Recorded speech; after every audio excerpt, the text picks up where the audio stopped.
प्रदेश भर में अपनी मांगों को लेकर आंगनवाड़ी कार्यकर्ता और सहायिका यूनियन का धरना प्रदर्शन 35वें दिन भी जारी। बुधवार को तालमेल कमेटी के आह्वान पर प्रदेश भर में चलाया जेल भरो आंदोलन। रेवाड़ी में जेल भरो आंदोलन कार्यक्रम के प्रशासन की ओर से सुरक्षा के पुख्ता प्रबंध किए जेल भरो आंदोलन के करीब 350 कार्यकर्ताओं को 7 बसों में भरकर वापस धरना स्थल पर छोड़ा। प्रदेश भर में अपनी मांगों को लेकर आंगनवाड़ी कार्यकर्ता सहायिका यूनियन लगातार धरना प्रदर्शन कर रहे हैं। बुधवार को आंगनवाड़ी कार्यकर्ताओं का धरना प्रदर्शन 35वें दिन भी जारी रहा। बुधवार को प्रदेश भर में अपनी मांगों को लेकर आंगनवाड़ी तालमेल कमेटी के आह्वान पर कार्यकर्ताओं ने जेल भरो आंदोलन चलाया और गिरफ्तारियां दी। रेवाड़ी में भी तालमेल कमेटी के आह्वान पर आंगनवाड़ी वर्कर हेल्पर बड़ी संख्या में रेवाड़ी के सुभाष चंद्र बोस पार्क स्थित धरना स्थल पर इकट्ठा हुई और पैदल प्रदर्शन और नारेबाजी करते हुए लघु सचिवालय पहुंची। यह तो कॉमरेड राजेंद्र सिंह ने कार्यकर्ताओं को संबोधित किया और उसके पश्चात मुख्यमंत्री के नाम डीडीपीओ को ज्ञापन सौंपा गया, जिसके बाद यूनियन की ओर से जेल भरो आंदोलन कार्यक्रम के तहत सामूहिक रूप से गिरफ्तारियां दी गई। धरना प्रदर्शन और जेल भरो आंदोलन के दौरान आंगनवाड़ी कार्यकर्ताओं को किसान संगठनों और AITUC समेत कई संगठनों का समर्थन मिला। रेवाड़ी में 350 के करीब कार्यकर्ताओं ने सामूहिक रूप से गिरफ्तार दी, जिन्हें प्रशासन द्वारा रोडवेज और हरियाणा पुलिस की 7 बसों में भरकर वापस सुभाष चंद्र बोस धरना स्थल पर छोड़ दिया गया। कॉमरेड राजेंद्र सिंह की अगुवाई में कार्यकर्ताओं द्वारा जेल भरो आंदोलन चलाया गया। इस दौरान सुरक्षा की दृष्टि से प्रशासन की ओर से पुख्ता प्रबंध किए गए थे। सचिवालय के चारों ओर पुलिस का कड़ा पहरा लगाया गया था। साथ ही किसी भी अनहोनी से निपटने के लिए फायर ब्रिगेड और वाटर कैनन व एम्बुलेंस आदि की व्यवस्था भी की गई थी। लघु सचिवालय के बाहर AITUC के राज्य अध्यक्ष राजेंद्र सिंह ने कहा कि सरकार 5 बार चंडीगढ़ वार्ता के लिए आंगनवाड़ी कार्यकर्ताओं की प्रतिनिधिमंडल को बुला चुकी है। सरकार के सामने आंगनवाड़ी कार्यकर्ता यूनियन की कोई नई मांग नहीं है, अपितु जो 2018 में सरकार और यूनियन के बीच समझौता हुआ था वही मांगे हैं, जिसमें आंगनवाड़ी कार्यकर्ता हेल्पर को सरकारी कर्मचारी का दर्जा दिया जाए और प्रधानमंत्री द्वारा घोषित मानदेय 1500 वर्कर के लिए व 750 हेल्पर के लिए लागू करने की मांग की जा रही है। कॉमरेड राजेंद्र सिंह ने कहा कि वैसे तो सरकार बेटी बचाओ बेटी पढ़ाओ का नारा देकर विज्ञापनों पर करोड़ों रुपए खर्च कर रही है और पिछले 1 महीने से अधिक समय से धरने पर बैठी ये आंगनवाड़ी कार्यकर्ता और हेल्पर क्या इस देश की बेटियां नहीं है। उन्होंने कहा कि अगर कोई कर्मचारी धरना प्रदर्शन करते हैं तो कोरोना वायरस का भय दिखाकर सरकार उनका धरना खत्म करवाने की कोशिश करती है, और जबकि देश में राजनीतिक रैली और जलसा जुलूस में किसी तरह की कोई पाबंदी नहीं लगाई जाती, जबकि यहां प्रदर्शन में भाग लेने वाली हर एक महिला के मुंह पर मास्क है और हाथों में सैनिटाइजर की बोतल है।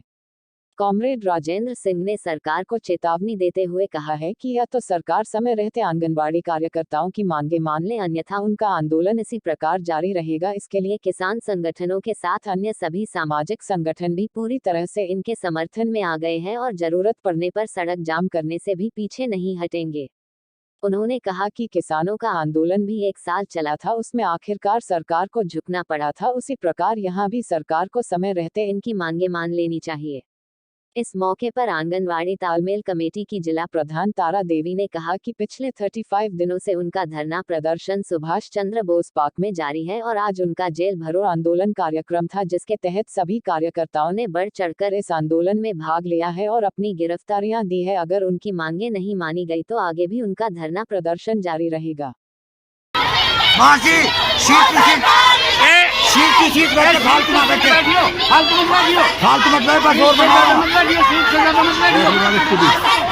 मैं AITUC का राज्य प्रधान हूँ। आंगनबाड़ी कार्यकर्ता सहायता यूनियन हमारे श्रमिक संगठन संबंधित है।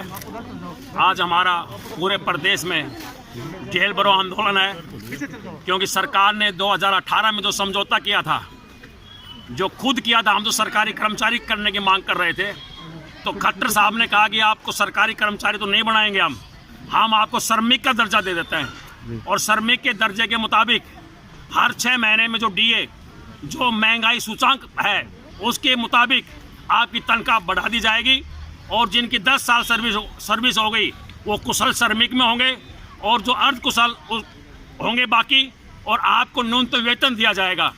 ये 18 में 3 दिन तक नेगोशिएशन के बाद समझौता हुआ, मैं उस सेटलमेंट का पार्ट था, मैं हाजिर था। परंतु 3 साल से ज़्यादा अरसा बीत गया।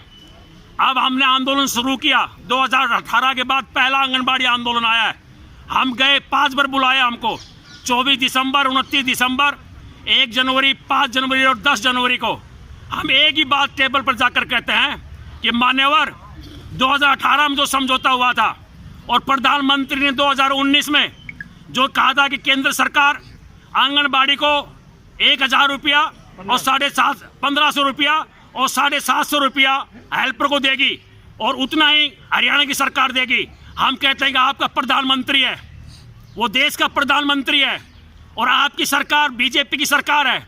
आप कम से कम अपने प्रधानमंत्री को तो ऑनर करें, उनको सम्मान दें, उनके निर्णय को लागू करें और आप अपने निर्णय को लागू करें।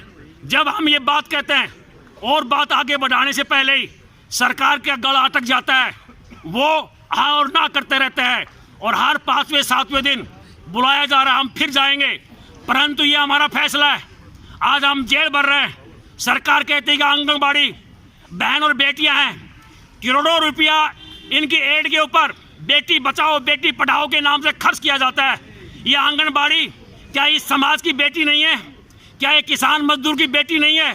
गरीब मध्यम परिवारों से अपना गुजारा करने के लिए जब ये आती है, इनको 11,800 मिलता है और जो हेल्पर है उसको ठीक इसका आधा 7500 करीब मिलता है। क्या उससे इस महंगाई के जमाने में गुजारा हो सकता है? परंतु सरकार अपनी तनख्वाह एमएलए की बढ़ा सकती है, सरकार करोड़ों रुपया बेवजह खर्च कर सकती है, परंतु ये मेहनतकश परिवारों से आंगनबाड़ी जो वर्कर और हेल्पर है, सरकार इनकी बात को सुन नहीं रही है। हम ठिठुरती ठंड में बैठे, हमको उठाया जाता है, धमकाया जाता है, हमको हमारी आंगनबाड़ी को नोटिस दिए जाते हैं। हम सरकार से मांग करते हैं, अगर हमारी बात गलत हो तो आप मान लीजिए। अगर आप आंदोलन को तोड़ना चाहेंगे, यह आंदोलन किसानों को अब नहीं टूटा, यह आंदोलन जारी रहेगा। किसानों ने 1 साल से ज्यादा संघर्ष किया था, आज किसान यूनियन हमारे साथ है। कौन से संगठन इसमें आपके साथ? इसमें मुख्य रूप से तालमेल कमेटी बनी हुई है। इसमें आंगनबाड़ी वर्कर हेल्पर है, आंगनबाड़ी कार्यकर्ता सहायता यूनियन 1996, ये 2 मुख्य रूप से यूनियन है जो पूरे प्रदेश के अंदर है। बाकी जो छिटपुट जो जिला में यूनियन है इसमें शामिल है। कामरेड जी, एक सबसे बड़ा सवाल ये है कि प्रदेश सरकार ने इस समय बैन किया हुआ है रैली, प्रदर्शन और धरनों को, क्योंकि कोरोना केसेस लगातार बढ़ रहे हैं, उसे लेकर क्या कहेंगे? हरियाणा सरकार ने बैन नहीं किया हुआ है, पहले तो यही इन्फॉर्मेशन गलत है। हरियाणा सरकार की जो गाइडलाइन है, उस गाइडलाइन के अंदर जो लिखा हुआ है ये तमाम आप लोग जानते हैं। उस गाइडलाइन के अंदर उसमें मैंने अपने भाषण में भी इस बात को रखा है कि लार्ज कॉन्ट्रीजेशन यानी कि बड़ी विशाल भीड़, उसके लिए प्रोविज़न है। परंतु अगर ये 1000 से कम अगर बैठते हैं और उसके कोविड जो व्यवहार है, कोविड की जो गाइडलाइन है, अगर उसको फॉलो करते हैं तो इनको बैठने का अधिकार है। ये तमाम आंगनबाड़ी, इनके हाथों में सैनिटाइज की शीशी हैं, जो खुद ही आगे रही हैं और तमाम इनके चेहरे ऊपर मास्क लगे हुए हैं। और जो पब्लिक प्लेस है, जो नेताजी सुभाष चंद्र बोस पार्क है, उसमें डिस्टेंस बनाकर हम बैठे हुए हैं। आप कल वहाँ थे, तब आपके मास्क है, तो इसलिए ये किसी गाइडलाइन का उल्लंघन हम लोग नहीं कर रहे हैं। राइट साहब, 36 दिन लगातार हो गए, 35 या 36, अगर सरकार मांगे नहीं मानती है। डायरेक्टर साहब को तालमेल कमेटी की तरफ से 15 जनवरी तक का नोटिस हमने दे रखा है जी। हमारी स्ट्राइक अभी लीगल नहीं है। ये 15 तारीख के बाद अगर सरकार ने बात नहीं मानी तो फिर तालमेल कमेटी फैसला लेगी और इस आंदोलन को और भी आगे लेकर जाएगी। परंतु ये सुनिश्चित है कि आंदोलन आगे बढ़ेगा, आंदोलन ख़त्म नहीं होगा। 36 दिन से ये बहनें 4 बजे घर से उठती हैं, ये पार्टी को चरवा डाल के आती हैं, ये भाई साहब के लिए खाना बना कर आती हैं और फिर अपना किराया भर के यहाँ आती है। ये सरकार जो श्रमिक विरोधी सरकार है, इस आंगनबाड़ी कार्यकर्ता सहायकों की बात को मान लेना चाहिए। हम फिर यही सरकार से अपील करते हैं। 30 दिन से बहनें इतनी बारिश में और इतनी कड़कती ठंड में बैठी हुई है। सरकार ने हमारे ऊपर नाजायज पहले तो महकमे का दबाव बनाया, बहनों की चिट्ठी निकाली, बहनों की चिट्ठी निकाली और टर्मिनेट का डर बढ़ाया। अब सरकार ने कल तो हद ही पार कर दी, प्रशासन हमारे पीछे नाजायज पीछे कर दिया। जबकि हम कोरोना के भी नियम और अपना भी जो नियम है उसी के अनुसार अपना आंदोलन कर रहे हैं। सरकार हमारे साथ नाजायज दबाव डाल रही है। हमारी बहुत बड़ी मांग नहीं है, हमारी तो सिर्फ सरकार ने जो घोषणा की थी उसी को मांग है।